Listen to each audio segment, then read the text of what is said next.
Hello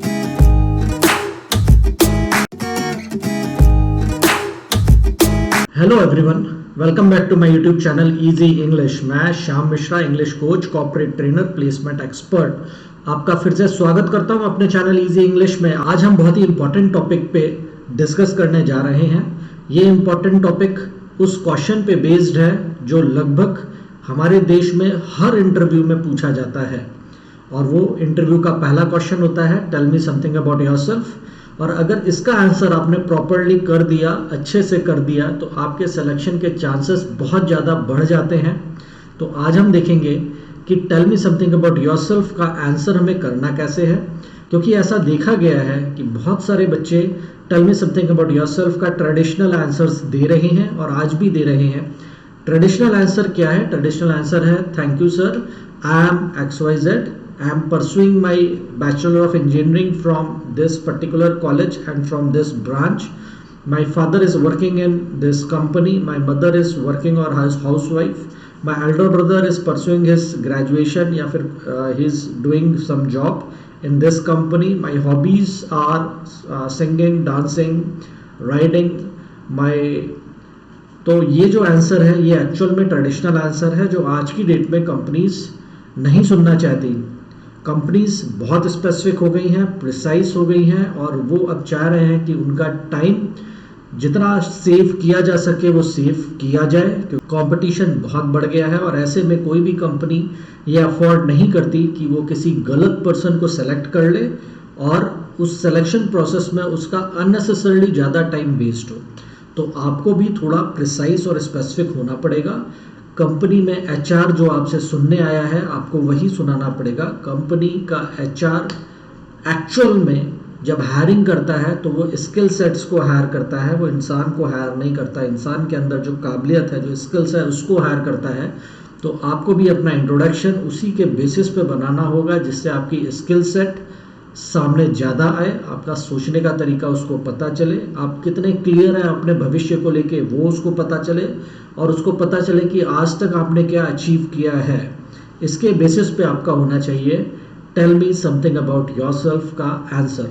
तो हम इसे डिटेल में देख लेते हैं। देखिए, एक बहुत ही अच्छे इंसान विल रॉजर, उन्होंने बहुत अच्छी बात कही थी। उन्होंने कहा था, you never get second chance to make first impression. आपको कभी भी दूसरा मौका नहीं मिलता पहला इंप्रेशन बनाने का। अगर पहला इंप्रेशन आपका गलत बन गया मतलब वो इंप्रेशन गलत बन गया। तो आपको इस क्वेश्चन के आंसर फर्स्ट टाइम में ही बहुत अच्छा करना है ताकि आपका एक अच्छा इंप्रेशन बन जाए। मैं आपको जल्दी से स्ट्रक्चर बता देता हूं कि इसका आपके इंट्रोडक्शन का स्ट्रक्चर क्या होना चाहिए। सबसे पहले आप HR को ग्रीट करें, मतलब ग्रीटिंग दें। फिर उसको इम्प्रेस करने के लिए कोई एक बहुत ही अच्छा सा पॉजिटिव कोटेशन बोल दें। फिर आप अपनी स्किल सेट उसके सामने प्रेजेंट करें। फिर आप अपने अचीवमेंट्स आज तक के उसको सामने बताएं, और फिर आप अपने लाइफ के लॉन्ग टर्म, शॉर्ट टर्म गोल के बारे में उसको बताएं।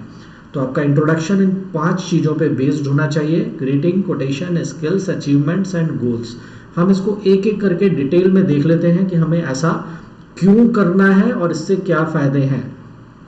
देखिए, ग्रीटिंग हमें क्यों देना है, क्योंकि हमारा ह्यूमन ब्रेन जब एक प्रोसेस कंटिन्यूसली बार बार कर रहा होता है तो वो ऑटो मोड पे चला जाता है। ऑटो मोड क्या होता है? ऑटो मोड होता है, इसका एग्जांपल हम इस तरीके से समझते हैं कि अगर आप अपने घर से किसी एक पर्टिकुलर डेस्टिनेशन, आपका ऑफिस या आपका कॉलेज, अगर आप रोज जा रहे हैं तो आपका ब्रेन ऑटो ट्यून हो जाता है उस रास्ते को कवर करने में। उसको पता होता है, उसके आपके ब्रेन में ही पूरी मैपिंग हो जाती है कि कहाँ स्पीड ब्रेकर आएगा, कहाँ उसको ब्रेक लगानी है, कहाँ पे ट्रैफिक मिलेगा, कहाँ उसको स्लो जाना है, कहाँ नहीं मिलेगा, कहाँ उसको फास्ट होना है। और कई बार ऐसा होता है कि आपने कब गाड़ी चालू करी और कब आप अपने डेस्टिनेशन में पहुंच गए आपको पता ही नहीं चलता, क्योंकि आपका ब्रेन उस टाइम ऑटो मोड पे होता है। ऐसे ही एक HR जो कंटिन्यूसली इंटरव्यू ले रहा होता है उसका ब्रेन भी ऑटो मोड में चला जाता है। अगर उसको एक जैसे ही आंसर मिले तो उसको ऑटो मोड से बाहर लाने के लिए भी आपको ग्रीटिंग करना है। ग्रीटिंग मतलब HR को थैंक यू बोलना है। तो आप कैसे बोल सकते हैं? आप उसको बोलिए, thank you sir for giving me this wonderful opportunity. मैं आपको कुछ फ्रेम दे देता हूँ, इस फ्रेम को यूज़ करके आप बोल सकते हैं, जैसे कि थैंक यू सर, या फिर मैडम है तो मैडम, फॉर प्रोवाइडिंग। अब प्रोवाइडिंग के मैंने सिनोनिम्स यहाँ पे दे दिए, आप कोई भी सिनोनिम उसका यूज कर सकते हैं। फॉर प्रोवाइडिंग और फॉर गिविंग और फॉर ऑफरिंग दिस। वैल्यूएबल के भी सिनोनिम्स हैं, वैल्यूएबल, प्रेशियस या प्राइसलेस। अपॉर्चुनिटी के भी सिनोनिम्स हैं, अपॉर्चुनिटी, चांस, गेटवे या फिर door. To me, to introduce या फिर प्रेजेंट या फिर launch myself in front of you. देखिए इसको कैसे बोल सकते हैं आप, इसमें से कुछ भी अपना एक अच्छा सा फ्रेम बना लीजिए। आप बोलिए इसको, thank you madam for offering me this priceless chance to present myself in front of you. तो ये मैंने इसमें बीच में थोड़ा कॉम्बिनेशन यूज करके बोल दिया। आप अपना कॉम्बिनेशन बनाइए या फिर अपना कोई अच्छा सा ग्रीटिंग का सेंटेंस बना दीजिए। आप थोड़ा अलग तरीके से भी बोल सकते हैं, it's absolutely my pleasure to introduce myself in front of you, I have been waiting for this opportunity since long. या फिर और अच्छे से अगर आप उसको थैंक्स बोल सकते हैं, कोई और फ्रेज है तो आप वो भी बोल सकते हैं। ग्रीटिंग एक बार दे दिया तो एचआर थोड़ा सा ऑटो मोड से बाहर आएगा, उसको अच्छा लगेगा कि चलो किसी बंदे ने मुझे थैंक यू बोला और अच्छी बातें बोली। इसके बाद कोटेशन बोलना जरूरी है। कोटेशन क्या है? फाइनल आप उसको इम्प्रेस करने के लिए पॉजिटिव कोटेशन जिस पे आप बिलीव करते हैं, एक ऐसा कोटेशन जो आपकी लाइफ की दिशा को दर्शाता हो और वो पॉजिटिव वे में होना चाहिए। इसका एग्जाम्पल, कुछ पाने के लिए कुछ खोना पड़ता है, ये इमोशनल कोटेशन है। कुछ पाने के लिए कुछ करना पड़ता है, ये पॉजिटिव कोटेशन है। तो आपको पॉजिटिव कोटेशन लेने, इमोशनल कोटेशन नहीं लेने हैं। समय से पहले किस्मत से ज़्यादा कभी किसी को कुछ नहीं मिलता, ये इमोशनल कोटेशन है, यही नहीं लेना है। आपको हमेशा पॉजिटिव कोटेशन लेने हैं। कोटेशन प्रेजेंट करने के लिए आप ये फ्रेमिंग, इस तरीके की फ्रेमिंग यूज़ कर सकते हैं, जैसे कि सर आई इमेंसली या फिर sincerely, deeply, enormously, intensely, I strongly believe that. यहाँ पे आपका कोटेशन बोलिए और कोटेशन बोलने के बाद आप उसको बोल सकते हैं the great quotation given by, जो भी ऑथर है उसका नाम, क्योंकि कोटेशन आपका नहीं है, ऑथर ने किसी ने बोला है उसका नाम बोलना जरूरी है। मैं कुछ एग्जांपल दे देता हूँ। There is no substitute for hard work, Thomas Edison ने बोला था। It's not whether you get knock down, it's whether you get up, Vince Lombardi ने बोला था। Success is the sum of small efforts repeated day in and day out, Robert Collier ने बोला था। आप इस तरीके के पॉजिटिव कोटेशंस यहाँ पे फ्रेम में डाल सकते हैं। तो आप कैसे बोलेंगे इसको? Sir I immensely believe that there is no substitute for hard work, the great quotation given by Thomas Edison. तो ये हो गया आपकी सेकंड लाइन जिसमें आपको कोटेशन बोलना है। अब आते हैं स्किल्स पे। एचआर एक्चुअल में हायर स्किल्स को करने आया है, तो आपको स्किल सेट बहुत ध्यान से बोलनी है। कम से कम 5 स्किल सेट तो आपकी बोलिए एचआर को। स्किल सेट रिलेटेड होनी चाहिए कंपनी जॉब प्रोफाइल के हिसाब से। जो प्रोफाइल का जॉब है उस प्रोफाइल के हिसाब से ही आपकी स्किल सेट होनी चाहिए। कम से कम 5 स्किल सेट बोलिए। अब स्किल सेट प्रेजेंट करते वक्त हमें जो सेंटेंस के फ्रेम जो लगते हैं, जिसमें हमें कन्फ्यूजन होता है कैसे शुरू करें, तो मैं कुछ फ्रेम्स आपको दे देता हूँ। जैसे आप शुरू कर सकते हैं एज यू नो। इसका एग्जाम्पल मैं ले लेता हूँ। अगर आपने बोला कि आपका जो स्किल है वो है कम्युनिकेशन स्किल, आपका बहुत अच्छा है, तो आपने कम्युनिकेशन स्किल को अपना फर्स्ट स्किल बताया, तो आप इसको कुछ इस तरीके से बोल सकते हैं कि sir as you know the most vital skill now days required in corporate world is communication skill.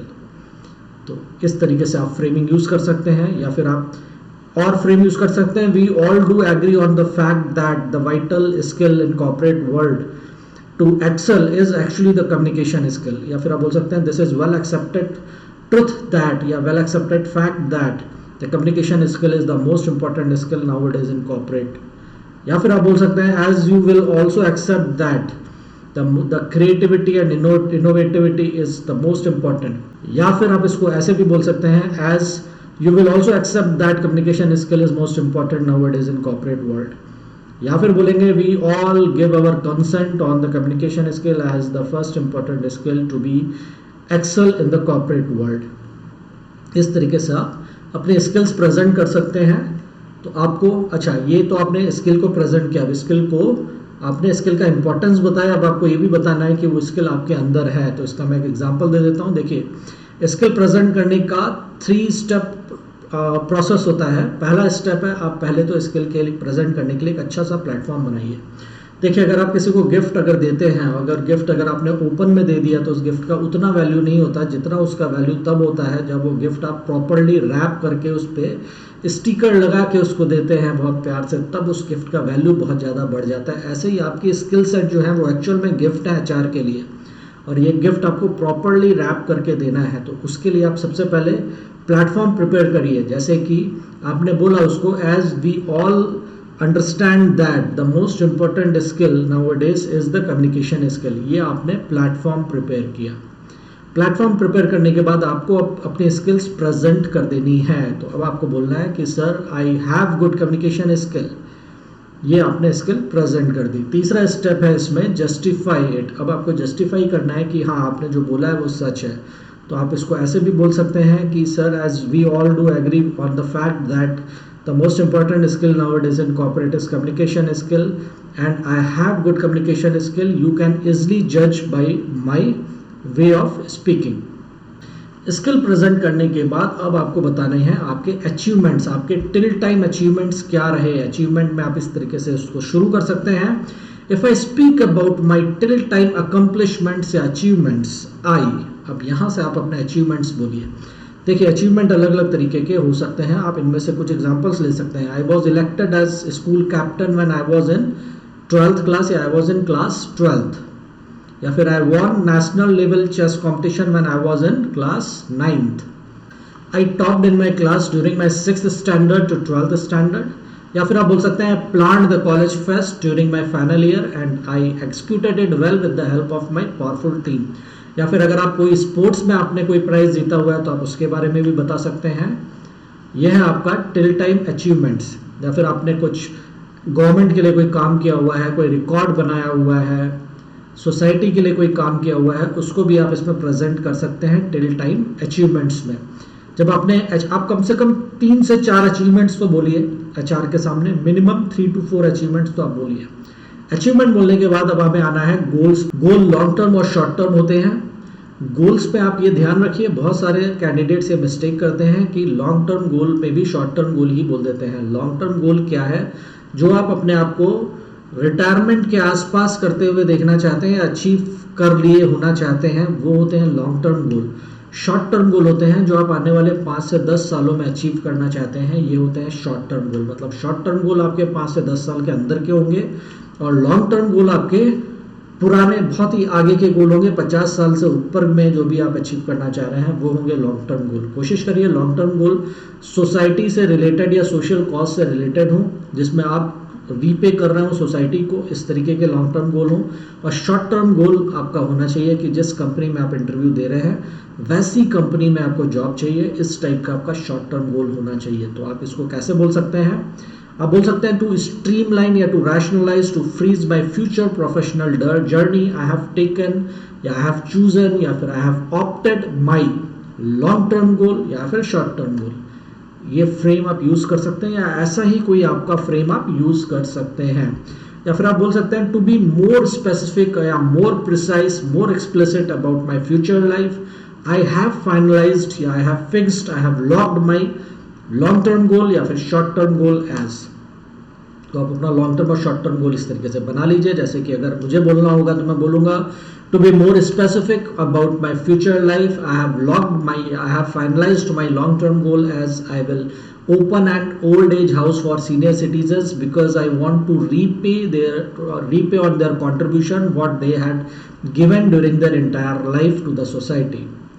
And my short term goal is to get the good job in some good company of repute like yourself so that I can achieve my long term goal. तो इस तरीके से आप अपने गोल बोल सकते हैं, और इसके बाद आप ये बोल सकते हैं कि thank you sir, this is all about me, anything else you would like to know. तो फ्रेंड्स, ये इंट्रोडक्शन अगर आप देंगे तो मेरा मानना है कि 90% आपका सिलेक्शन हो जाएगा। इस वीडियो को यहीं मत रोकिए, इसको शेयर करिए, ज़्यादा से ज़्यादा लोगों तक पहुंचाइए, अपने क्लासमेट्स तक पहुंचाइए। अगर आप फाइनल ईयर में हैं, अगर आप पास आउट हैं तो उन लोगों तक पहुंचाइए जो स्ट्रगल कर रहे हैं इंटरव्यू के टाइम पे, इंटरव्यू देते वक्त और इंटरव्यू क्रैक करने में उनको प्रॉब्लम आ रही है। ज़्यादा से ज़्यादा लोगों तक इसको पहुँचाइए ताकि इसका फ़ायदा सबको हो सके। Thank you very much.